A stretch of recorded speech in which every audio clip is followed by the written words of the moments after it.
Marcos 12, versículos 35 a 40. Enseñando Jesús en el templo, decía: ¿Cómo dicen los escribas que el Cristo es hijo de David? Porque el mismo David dijo, por el Espíritu Santo, dijo el Señor a mi Señor: siéntate a mi diestra, hasta que ponga tus enemigos por estrado de tus pies. David mismo le llama Señor. ¿Cómo pues es su hijo? Y gran multitud del pueblo le oía de buena gana.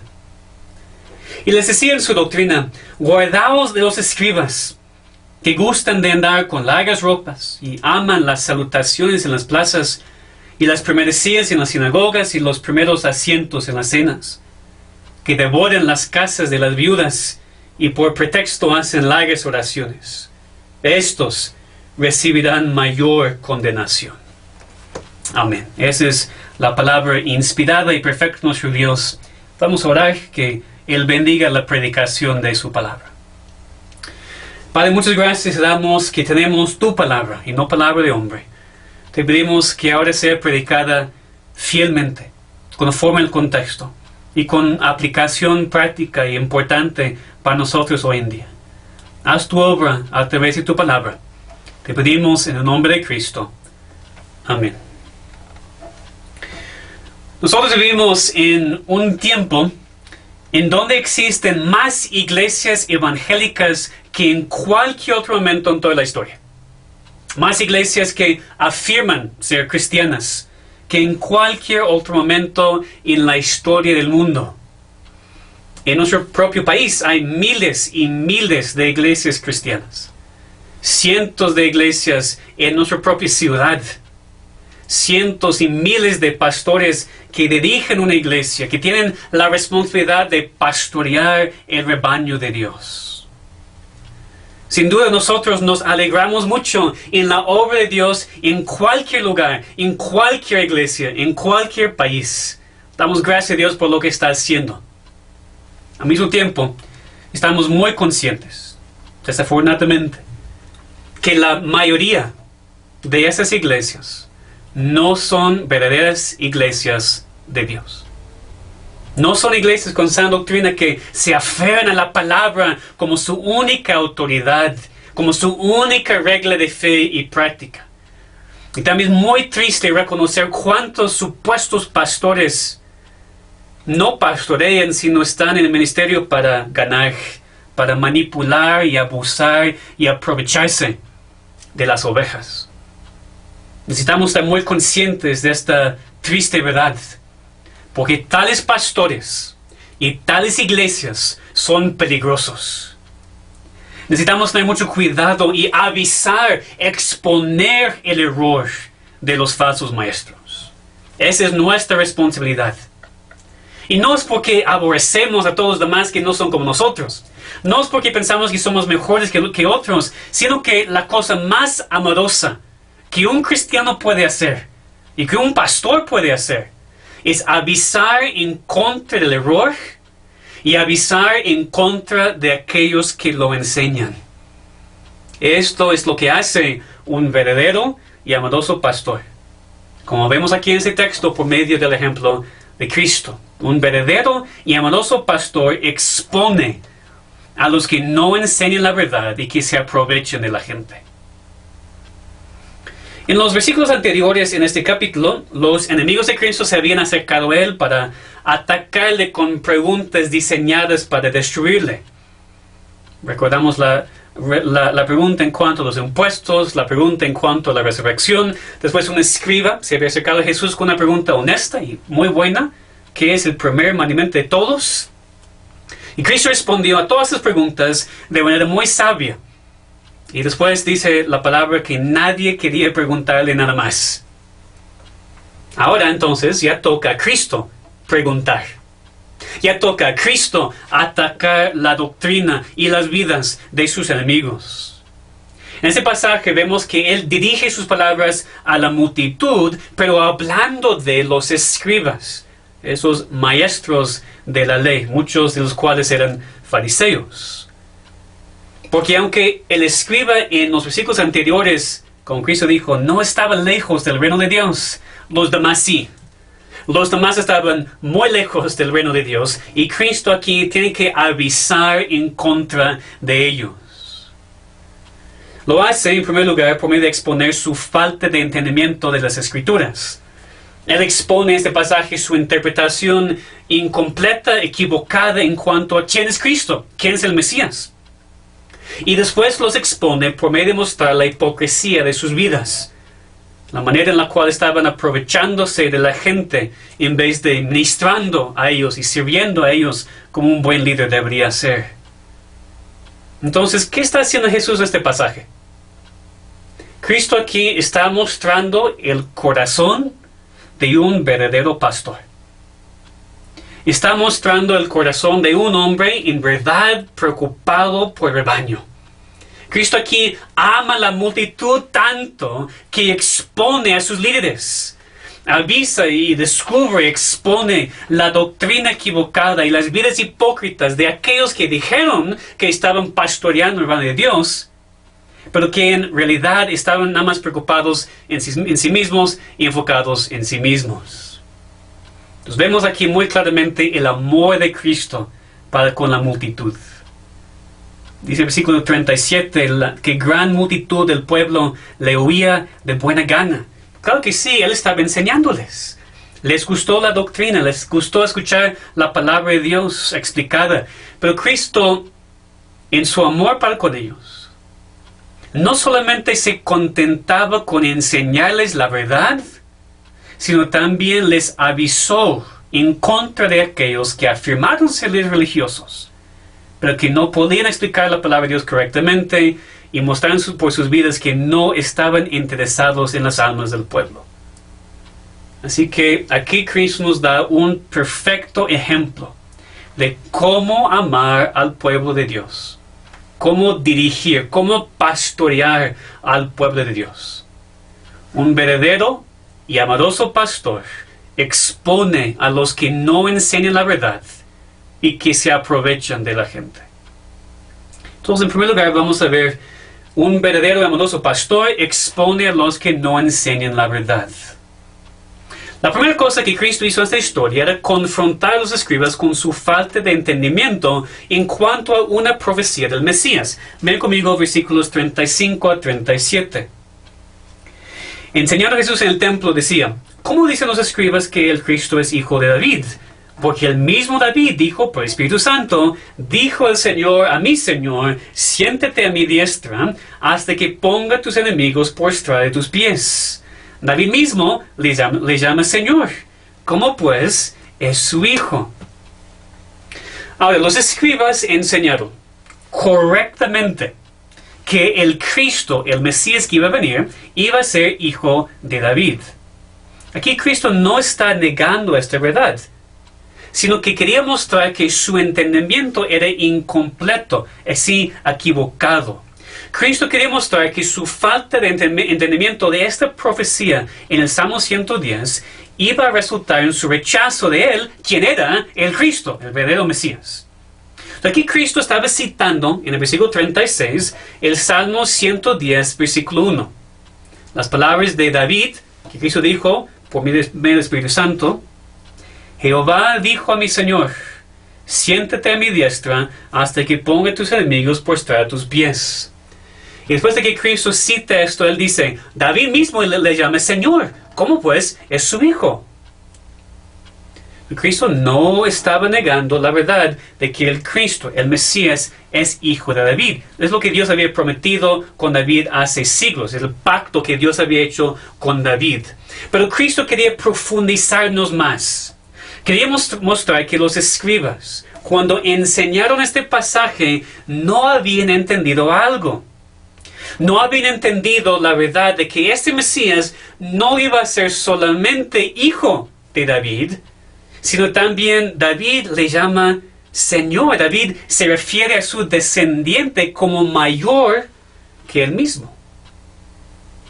El Espíritu Santo inspiró a David a escribir, dijo el Señor a mi Señor. El problema aquí es que en Marcos, en nuestra traducción, perdemos algo en la traducción, porque parece que se repite lo mismo, ¿verdad? Dijo al Señor a mi Señor. Pero si regresamos en nuestras Biblias al Salmo 110, Si vamos al pasaje original, va a ser más claro. Aquí vemos más claramente lo que quiere decir. En el Salmo 110,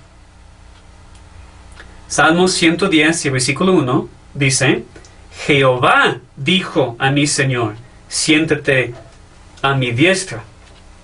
Jehová dijo a mi Señor. Jehová, el nombre personal de Dios, el nombre del pacto de Dios, el yo soy, está hablando. Dijo Jehová, dijo el único Dios vivo y verdadero, a mi Señor. Está hablando al Señor de David. Pero la palabra Señor aquí es un título divino. ¿Okay? No es simplemente un título de honor, respeto, como lo podemos usar hoy en día. Hablamos del Señor tal, para ser respetuosos. Eso no es. Esa palabra es la palabra bíblica que se refiere a Dios como soberano. Es un título divino. Por ejemplo, si están todavía en los Salmos, podemos ver en el Salmo 8 y el versículo 1. Salmo 8, versículo 1. Oh Jehová, Señor nuestro, cuán glorioso es tu nombre en toda la tierra. Aquí así lo vemos. Jehová, Señor, Jehová, Dios mismo, Jehová, soberano, cuán glorioso es tu nombre. Entonces, aquí en el Salmo 110 y en la cita de Cristo en Marcos 12, Jehová y Señor se refieren al mismo Dios. Al mismo Dios. ¿Qué hace el versículo un poquito raro? Dijo Jehová al Señor. ¿Dios está hablando con sí mismo? Bueno, en cierto sentido, sí. Si entendemos correctamente la verdad de la Trinidad. ¿A quién estaba hablando Jehová? Está hablando a alguien que también es Dios.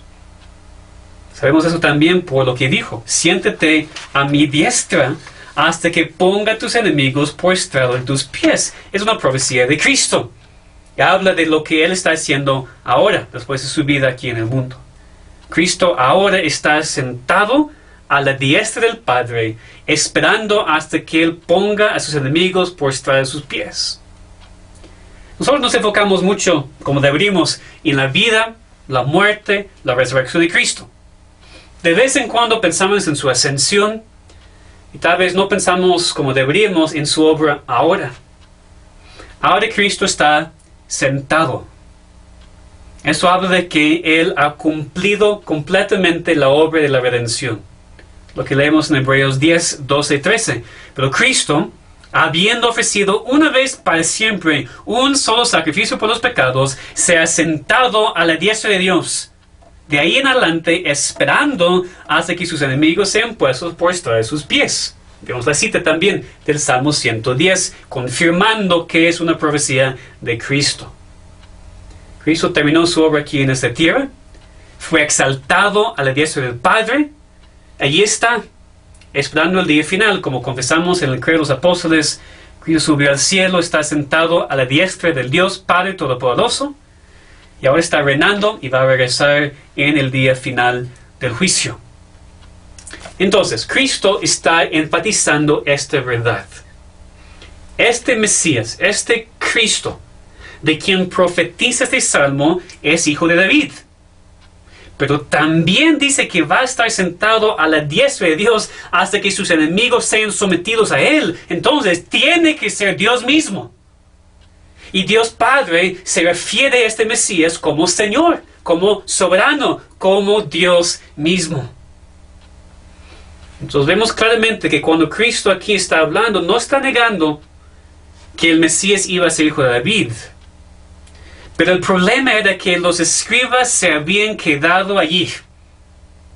Y estaban esperando y enseñando a los judíos a esperar un rey físico que iba a vencer a los romanos y establecer un reino humano y físico en la tierra, así como David. Estaban esperando un segundo David.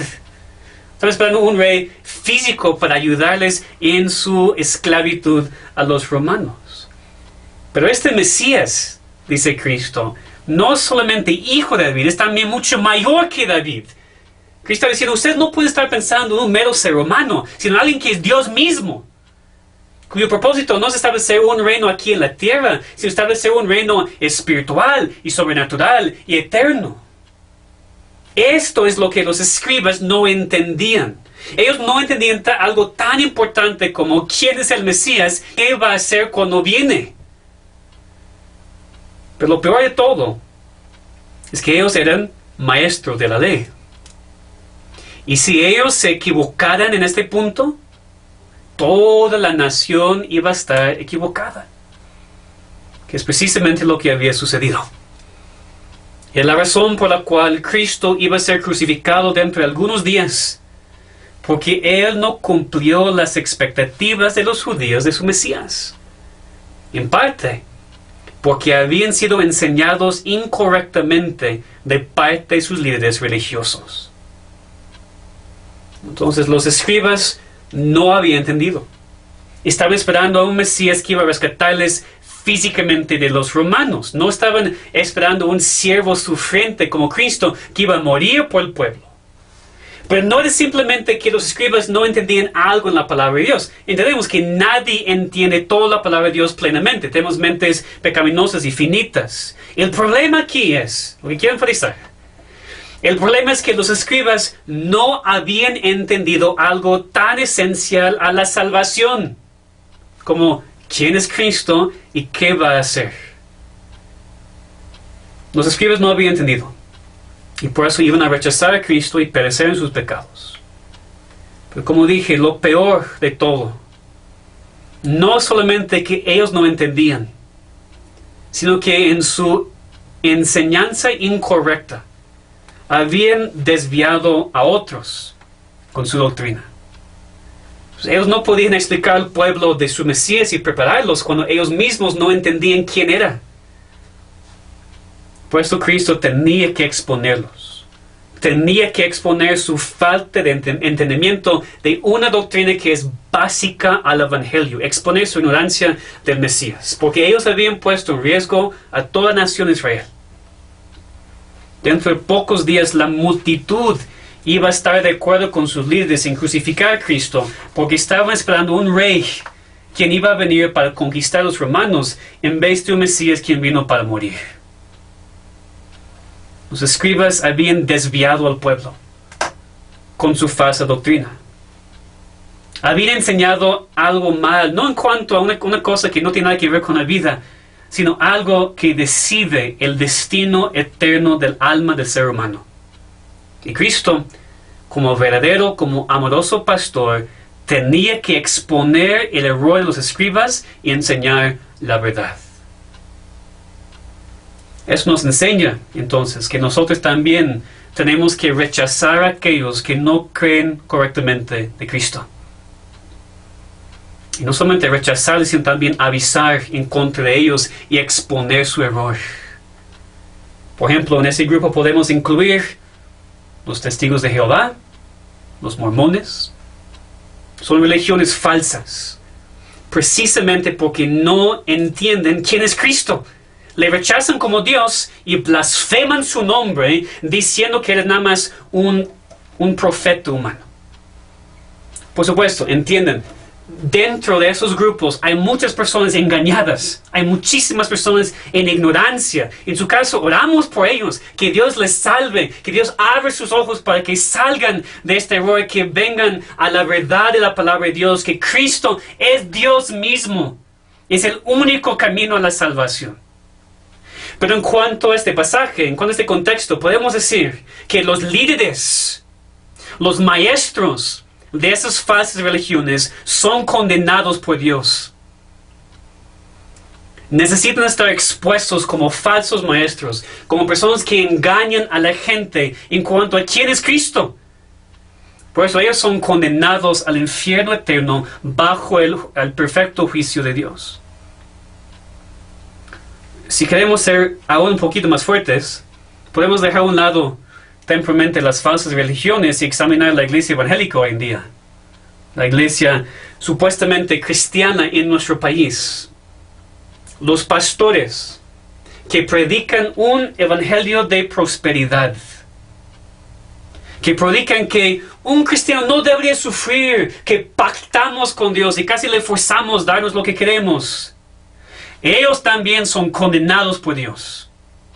Falsos maestros, porque no entienden quién es Cristo. Están predicando un evangelio diferente. Y por eso dice Gálatas 1, están bajo la maldición de Dios. Ellos están predicando un Cristo diferente. Porque el Cristo de la Biblia vino para sufrir y servir, el tema de Marcos. Y llama a sus seguidores, a sus discípulos a hacer lo mismo. Negarse a sí mismo, tomar su cruz y seguirle. Entonces, así como los escribas, estos supuestos pastores en nuestro país hoy en día, no entienden algo tan básico del Evangelio como quién es Cristo y por qué vino. Y por eso tenemos la responsabilidad a exponerles y a exponer su falsa doctrina. Entiéndeme, otra vez, tenemos nosotros muchísima compasión para la gente en esas iglesias. ¿Verdad? Oramos por ellos. Oramos que Dios les rescate de su ignorancia y de su engaño. Deberíamos nosotros poder defender lo que creemos para poder explicar a ellos. Y orar que Dios permita que salgan de esas iglesias y vengan a iglesias con sana doctrina. Pero me refiero a sus líderes, ¿verdad? Sus líderes, todos sus pastores, ellos son condenados. Aquellos que están desviando y engañando a las ovejas de Dios y desviando y engañando a los incrédulos, son condenados. Dios toma esto muy en serio. Toma muy en serio cuando alguien obstaculiza el evangelio. Y toma muy en serio cuando alguien intenta engañar a sus ovejas. Dijo Cristo, van a recibir mayor condenación. Aquí Cristo, al explicar esta profecía, estaba exponiendo el error doctrinal de los escribas. Estaba exponiendo su doctrina equivocada y avisando a la multitud en contra de ellos. Como amoroso y verdadero pastor, expuso a los que no enseñaron la verdad. Pero después de hacer eso, Cristo aún no había terminado con esos escribas. Después de exponer su error en cuanto a quién es Cristo, expone sus vidas hipócritas. Expone cómo ellos vivían, aprovechándose de la gente. Versículos 38 a 40. Y les decía en su doctrina, guardaos de los escribas, que gustan de andar con largas ropas y aman las salutaciones en las plazas y las primeras sillas en las sinagogas y los primeros asientos en las cenas, que devoran las casas de las viudas y por pretexto hacen largas oraciones. Estos recibirán mayor condenación. Pues esos escribas hablaron muy bien. Esos escribas habían estudiado las escrituras, ejercían una autoridad sobre el pueblo como sus maestros, pero eran hipócritas. Ellos usaron sus posesiones de liderazgo ante el pueblo para su propio bien, para su propia ganancia. Cristo dijo que a ellos les gustó mucho ser reconocidos y adulados por los hombres. Cristo dijo que gustan de andar con largas ropas. Se refiere a la ropa distintiva de un escriba, un manto blanco para mostrar quién era, para llamar la atención, para apartarse de los demás.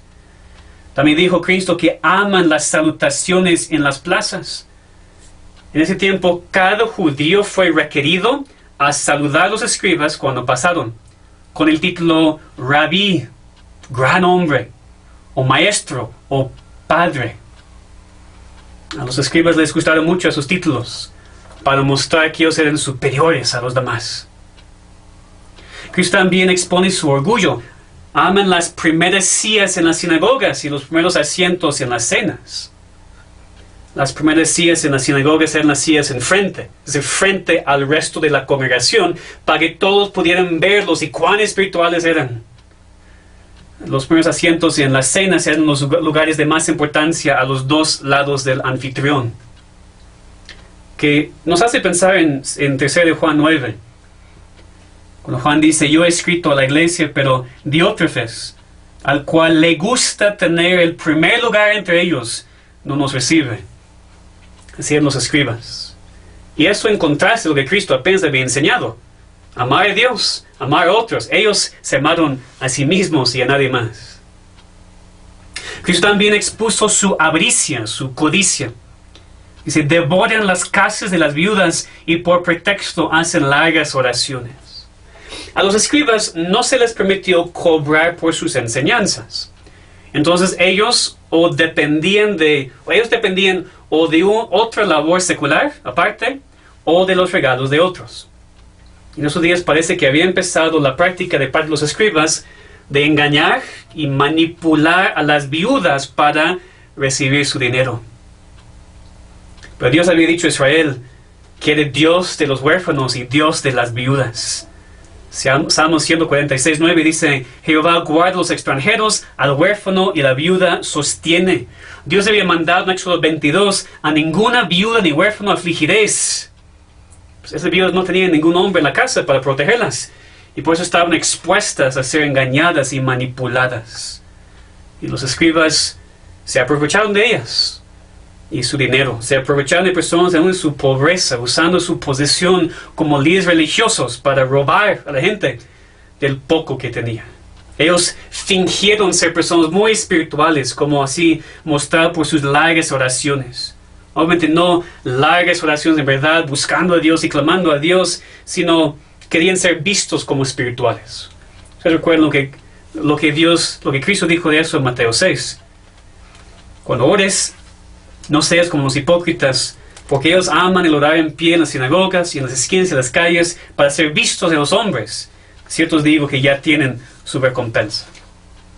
Aquí en estos versículos vemos claramente que Cristo expuso a esos escribas por sus vidas hipócritas.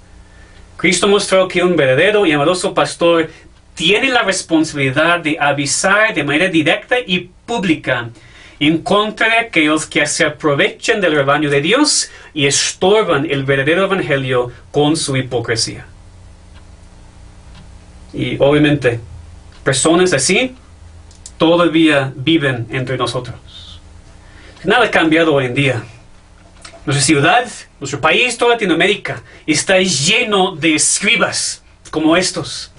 Hipócritas que alimentan su orgullo, que quieren ser vistos por los hombres, que devoran a la gente en vez de pastorearlos, que están enfocados en su propia ganancia, enfocados en su propia prosperidad. Ustedes saben, tenemos la plaga de iglesias que predican el evangelio de la prosperidad, que no es el evangelio. Y es solamente prosperidad para ellos, para esos falsos pastores, porque los demás se empobrecen, engañados por sus líderes, mientras esos lobos se enriquecen más y más cada semana. En verdad es una plaga. Es algo que mancha el nombre de Dios. Porque yo he visto comentarios en esos días, en las redes sociales, en esos días de transición a semáforo naranja aquí en la ciudad, de gente regocijándose de que las iglesias permanecen cerradas en esos días. Porque dicen, las iglesias solamente están interesados en lo que entra al alfolí, solamente interesados en el dinero, en el diezmo. Ellos dicen que qué bueno que tales lugares permanecen cerrados. Y estoy de acuerdo. Lugares así deberían permanecer cerrados para siempre. Pero qué mal testimonio han dado a la gente que cuando piensa en la iglesia cristiana, la primera cosa en la cual piensan es un pastor pidiendo dinero, manipulando a la gente, sacando cada centavo posible. Sin ninguna duda, como dijo Cristo aquí, ellos van a recibir mayor condenación. Yo no tengo que decirles lo que pasa en nuestra ciudad, en nuestro país, que muestra que las cosas no han cambiado. Muchos pastores suben al púlpito con la ropa más de moda, más cara posible, les gusta andar así. Hay pastores en las iglesias carismáticas entrando al púlpito con la congregación aplaudiendo, gritando sus nombres como que fueran famosos actores o estrellas de deporte. Esos hombres no quieren ser llamados por sus nombres. Demandan que la gente use su título de pastor o apóstol en todos los casos, porque piensan que son superiores. Use el título que yo merezco por ser pastor, por ser líder espiritual. Les gustan esos tipos de salutaciones. Ellos muestran mucho orgullo. Quieren la preeminencia en la iglesia en vez de ser siervos. Nunca están limpiando la iglesia, sirviendo a otros, lavando trastes. A ellos les gusta recibir en vez de dar. Quieren ser reconocidos como mejores y superiores y más espirituales. Y por supuesto vemos cómo se aprovechan de la gente, de los pobres, de las viudas. En esas iglesias manipulan a la gente para dar más y más y más. Y no es para el ministerio, no es para los necesitados, no es para los misioneros, es para sus pastores, para que tengan aviones, mansiones, coches de lujo, vacaciones de lujo. Ustedes seguro han escuchado historias de pastores pidiendo que la gente trajera las escrituras de sus casas y sus propiedades a la iglesia para darles al pastor. Ustedes tienen conocimiento de pastores que están vendiendo pañuelos que han sido bendecidos o derramados en el río Jordán. Son escribas contemporáneos. Devoran las casas de las viudas, de los pobres. Se aprovechan de la gente, aún su pobreza, usando su posición como líderes para robar a la gente del poco que tiene. Ellos hacen todo de manera externa, hipócritas. Y dice Cristo, van a recibir mayor condenación. Y eso es muy fuerte, ¿verdad? Es muy fuerte lo que dijo Cristo. Recibirán mayor condenación. Parece entonces que sí hay un tipo de niveles de condenación en el infierno. Y aquellos que se aprovechen la gente en nombre de Cristo, llamándose pastores, van a sufrir la mayor condenación de todos. Porque estorban a la gente a entender el Evangelio y ser salva. Y Dios toma muy en serio cuando alguien maltrata a sus ovejas. A veces puede parecer, ahora que ellos se salen con el suyo, que no sufren ninguna consecuencia. Pero el juicio de Dios, su vida y el fuego del infierno está esperándolos. Van a ser destruidos, van a sufrir la ira de Dios para siempre. Entonces, ¿qué deberíamos hacer nosotros? Ante todo, orar. Orar y orar y orar por nuestro país, que está infestado con falsos pastores, infestado con falsos maestros que son hipócritas, que no son ni verdaderos ni amorosos pastores, sino lobos que están destruyendo y aprovechándose de la gente. Que oremos, hermanos, que Dios tenga misericordia de nuestro país, que juzgue a esos hombres, que rescate a las verdaderas ovejas que están en esas iglesias, que vengan a iglesias con sana doctrina, en donde hay pastores que aman la verdad y aman sus ovejas. Pero también, nunca olviden que es responsabilidad de las ovejas cuidarse y comparar todo lo que ven en sus iglesias con la misma palabra de Dios. Es decir, los líderes malos, los falsos pastores van a recibir mayor condenación, claro que sí. Pero las ovejas también tienen que tomar en serio pasajes como este y siempre estar alertas. Las ovejas también tienen la responsabilidad a reconocer cuando un líder actúa así como los escribas y salir de tal lugar. Yo sé que este mensaje puede haber sido o puede haber parecido duro para algunos. Como pastor es mi responsabilidad seguir a Cristo, seguir su ejemplo. Y aquí Él, como perfecto, como verdadero, como amoroso pastor, mostró la importancia, la necesidad de avisar en contra de doctrina equivocada y avisar en contra de los falsos maestros. Exponer su pecado, exponer su hipocresía. Entonces entiendan, es amoroso, es muy amoroso confrontar y exponer el error, confrontar y exponer a falsos maestros, a los lobos. Nuestro amor para con las ovejas, porque las protegemos y las enseñamos lo correcto. Y finalmente, la aplicación de este pasaje no es solamente algo que tiene que ver con pastores e iglesias en donde no se predica la verdad. No podemos olvidar la pregunta de Cristo en los primeros versículos de este pasaje. Palabras que Mateo, en el pasaje paralelo, resume con la pregunta: ¿qué piensan de Cristo? En el contexto, la pregunta de ¿qué piensan de Cristo? ¿Es hijo de David? Los escribas tenían una perspectiva equivocada en cuanto a Cristo y por eso estaban condenados. Pero quiero preguntarte a ti, ¿qué piensas de Cristo? ¿Quién es para ti? el hijo de David, quien viene como rey para rescatarte de todos tus problemas, en todas tus pruebas?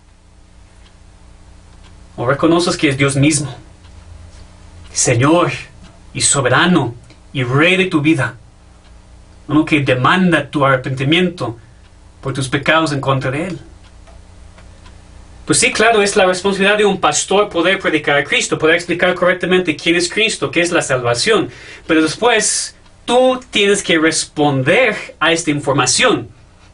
Tú tienes que responder en fe al hecho de que Cristo es Dios, que es soberano y rey y que demanda toda tu vida.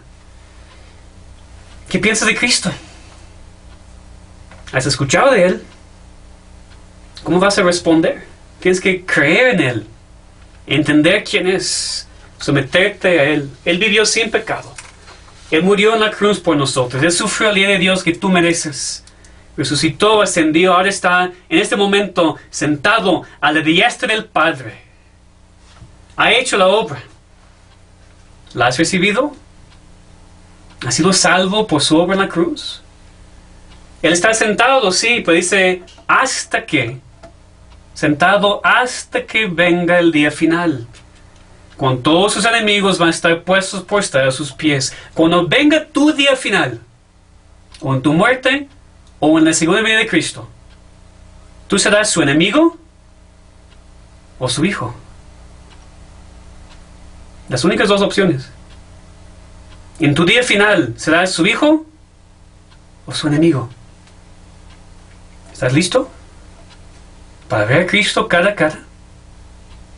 Está sentado ahora, pero un día va a levantarse, tomar la espada de su juicio y condenar a todo aquel que le rechaza. Entonces cree en Él ahora, antes de ese día. Entonces un amoroso pastor expone a los que no enseñan la verdad y que se aprovechen la gente. Que pongamos atención en sus iglesias. Que oremos por personas de iglesias falsas, que Dios les rescate. Y que oremos por misericordia en nuestro país. Y que todos creen en Cristo como es, en verdad, el único salvador de los pecadores, de los pecados. Vamos a orar. Padre, te pedimos tu ayuda ahora, después de la predicación de este pasaje, para que cada persona reconozca su necesidad, para que cada persona reconozca lo que debería ahora hacer.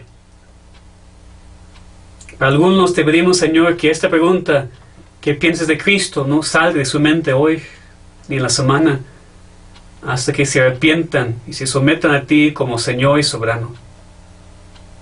Te pedimos por nosotros, nuestra iglesia, que podamos siempre aferrarnos a tu palabra para no desviarnos en doctrina equivocada. Te pedimos que nos rescates de la hipocresía y aprovecharnos de la gente, sino que podamos amar como tú nos has amado. Te pedimos, Señor, por las iglesias falsas en esa ciudad y en nuestro país, que tú juzgues a sus líderes, que rescates a las ovejas verdaderas en sus lugares. Te pedimos, Señor, que tengas misericordia, porque estás permitiendo esta plaga en nuestros países debido a nuestra desobediencia a ti. Te pedimos, Señor, que tu palabra pueda ser predicada con fidelidad en más iglesias, que nadie tenga miedo de actuar como ti y exponer al error y exponer a los falsos pastores. Protégenos en esta iglesia, protege el liderazgo. Te pedimos que nunca nos convirtamos en una iglesia que no esté completamente aferrada a ti y a tu palabra, y solamente tu palabra. Ten misericordia, te pedimos. En el nombre de Cristo. Amén.